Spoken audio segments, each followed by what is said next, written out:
ദേ, ഇതെന്ത് കറിയാണെന്ന് പറയാമോ? ഇത് നമ്മുടെ ശരീരത്തിന് വളരെ ഹെൽത്തി ആയിട്ടുള്ള, എന്നാൽ അതിലും ടേസ്റ്റി ആയിട്ടുള്ള ഒരു ബട്ടർ മഷ്റൂം കറിയാണ്.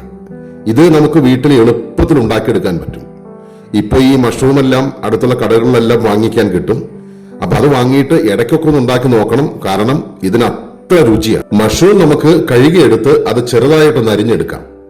അരിയുന്നത് ചെറുതായിട്ട് തന്നെ വേണമെന്നില്ല, വലിപ്പം കൂടിയാലും കുഴപ്പമില്ല. ഇനി നമുക്ക് ഒരു പാനെടുത്ത് പാനടപ്പത്ത് വെച്ച് കുറച്ച് എണ്ണ ഒഴിച്ച് എണ്ണ ചൂടായി കഴിയുമ്പോൾ അതിലേക്ക് കുറച്ച് സവാളയും അതുപോലെ തന്നെ കുറച്ച് കശുവണ്ടി പരിപ്പും ചേർത്ത് നന്നായിട്ടൊന്ന് ചൂടാക്കി അതിനുശേഷം ഇതൊരു മിക്സിയുടെ ജാറിലേക്ക് ഇട്ടുകൊടുത്ത് നന്നായിട്ടൊന്ന് അരച്ചെടുത്ത് മാറ്റിവെക്കാം.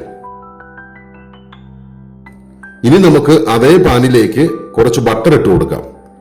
ബട്ടർ നന്നായിട്ട് മെൽറ്റായി വന്നു കഴിയുമ്പോൾ നമ്മൾ അരിഞ്ഞു വെച്ചിരിക്കുന്ന മഷ്റൂം അതിലേക്ക് ചേർത്ത് കൊടുക്കാം. ഇനി നന്നായിട്ടൊന്ന് ഇളക്കി യോജിപ്പിച്ച് ഈ മഷ്റൂമിന്റെ നിറമെല്ലാം ചെറുതായിട്ടൊന്ന് മാറി ഒരു ഗോൾഡൻ ബ്രൗൺ നിറമാകുമ്പോൾ നമുക്ക് അതിലേക്ക് കുറച്ച് വെളുത്തുള്ളി ചതച്ചതും അതുപോലെ തന്നെ നമ്മൾ ആദ്യം അരച്ചു വെച്ചിരിക്കുന്ന അതുകൂടി ഇതിലേക്ക് ചേർത്ത് കൊടുക്കുക. അതിനുശേഷം ആ മിക്സിയുടെ ജാറിലേക്ക് കുറച്ച് വെള്ളം കൂടി ഒഴിച്ച് ഇതിലേക്ക് നമുക്ക് ചേർത്ത് കൊടുക്കാം. ഇപ്പോൾ ഇതിന് പാകത്തിന് വെള്ളമായിട്ടുണ്ട്.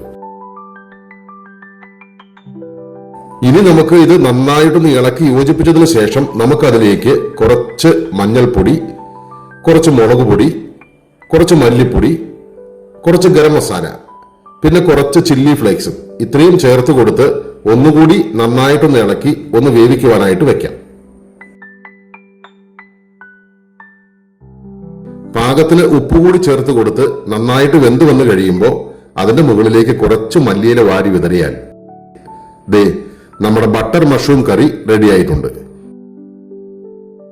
എല്ലാവരും ഒന്ന് ഉണ്ടാക്കി നോക്കണം. നല്ല രുചിയുള്ളൊരു കറിയാണ്. ദേ, സംഭവം അടിപൊളിയാട്ടോ.